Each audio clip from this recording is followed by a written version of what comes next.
Set and racing. Keys Chorister stood there and missed it by 3 or 4 lengths.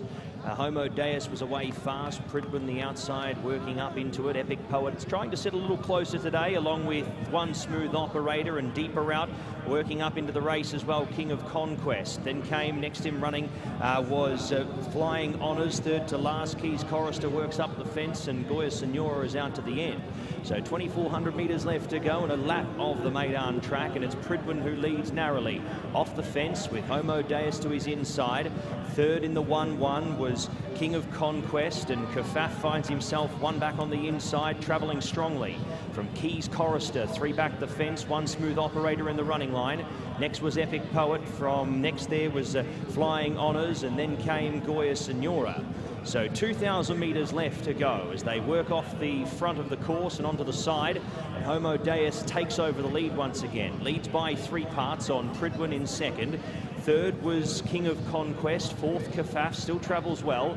A length to One Smooth Operator. 3/4 to Keys Chorister. 3/4 of a length again to Epic Poet. 2 lengths to next there was Flying Honours, and Goya Senora works up on the running rail into a bit of traffic here as the pace comes out of the race and they approach midway.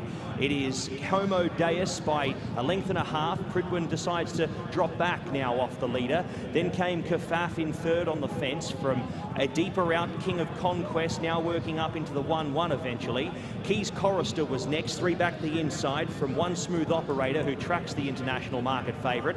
Epic Poet works out into the wider part of the course now and starts to improve.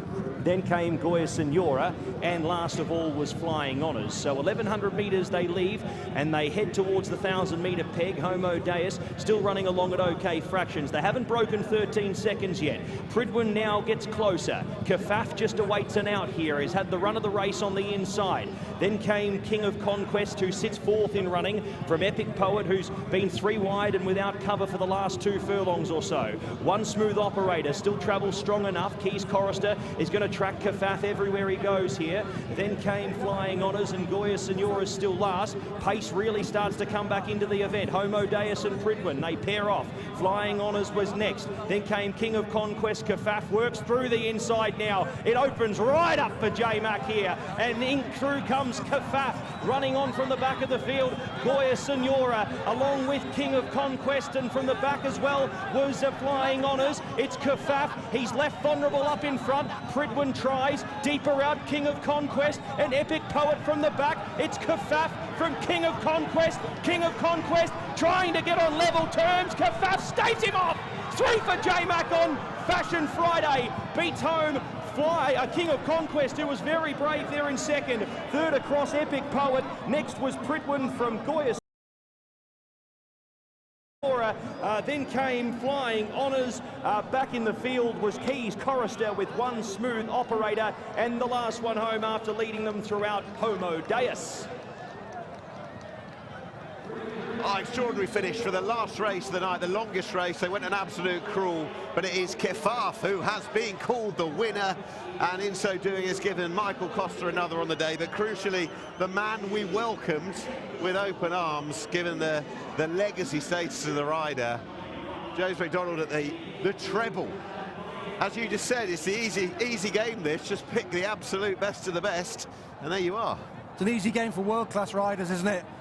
James McDonald, wow. This was a very slowly run affair. It's turned into a sprint, but he's in the right place at the right time, and he's just clung on in the end. For the first mile, they didn't break 13 seconds for any single individual furlong. They did thereafter, turned into a real 4-furlong dash. And it's James McDonald on Keffaaf, who got a lovely split down on the inside, roared through it, and has held on in the end from King of Conquest. That's the winning of it, isn't it? Keeping that the inside and then he kicks, streaming, and off you go. Yeah, Epic Poet. That's not what he wants. He wants a strongly run race coming from off the pace with horses stopping. He's run a right in third. The first 4 are 4 that came out, the 4 from that race that Epic Poet won a few weeks ago. Yes, a totally different result this time around, but I guess the feeling was watching that race that Epic Poet had that super ride on the day. Things went perfectly. On another day, it could have gone differently for King of Conquest and indeed Keffaaf, and it is another day today, and things have played out slightly differently. Yeah, William Buick, no luck. brave of him, really, to ride again so quickly after what happened earlier on in the Jebel Hatter. So he decided he was going to ride, and he nearly got there. He nearly got there. Epic Poet not beaten far. Pridwin's run well in fourth. He's run better than he did last time, Pridwin, and he could have done with a stronger test of stamina. This really was a slowly run race that turns into a dash, and they got consecutively quicker through the final 4 furlongs. They went 13.06, 12.83, 12.18, 11.9, 11.49. So they're just getting quicker and quicker up the home straight. And on a general perspective, talks about the jockeys' battle, which is, I think, neck and neck now. Connor Beasley, Tygo Shea at the top of the trainers' ranks, and he's only a couple of seasons in. Michael Costa is the name to remember now, isn't he? He is a big figure in the UAE racing scene. Yeah, absolutely, and a nice. You know, they're both Australian, aren't they? So a nice link up between. I'm sure they're fine, yeah. Between the two of them, and he doubled for Michael tonight. He won the Al Fahid he fought earlier on, and now he's taken the last. It's been a really good night for the Michael Costa team. Took over from the Frenchman Nico Bachelard a few years ago, or just a couple of years ago, to train for those distinctive yellow silks, black epaulettes, famous. Over 5 seconds outside track record, over 5 outside, so that's an evidence of how steadily they went. I wonder whether the Nadal Sheba Stayers race in a few weeks' time will be on the agenda for 1 or 2 of these. Yeah. And it might be actually that they'll have leg 3 of a battle, because these are the kind of horses that could meet, given the right set of races a few times this season. Yeah, absolutely. I think you'll see them knocking heads a few more times. Yeah. I thought Pridwin took a step forward and improved. I thought Keys Chorister rather had no chance the way the race was run. Bit keen, dropped out, steadily run race, wasn't run to suit really. I think we might have done one of those Christophe Soumillon, the French jockey thing with James McDonald, who I believe is actually from New Zealand, beg your pardon. Oh, apologies, so my fault, yes. My fault. We'll keep that quiet. Keep that quiet from Michael Costa, and indeed James McDonald as well. But he's going to be. I think they're going to warn him off, aren't they? Some of the other jockeys. I think so. You're not welcome. Coming here, stealing our races. 2 for Michael Costa, and of course the one that mattered most was Romantic Warrior. But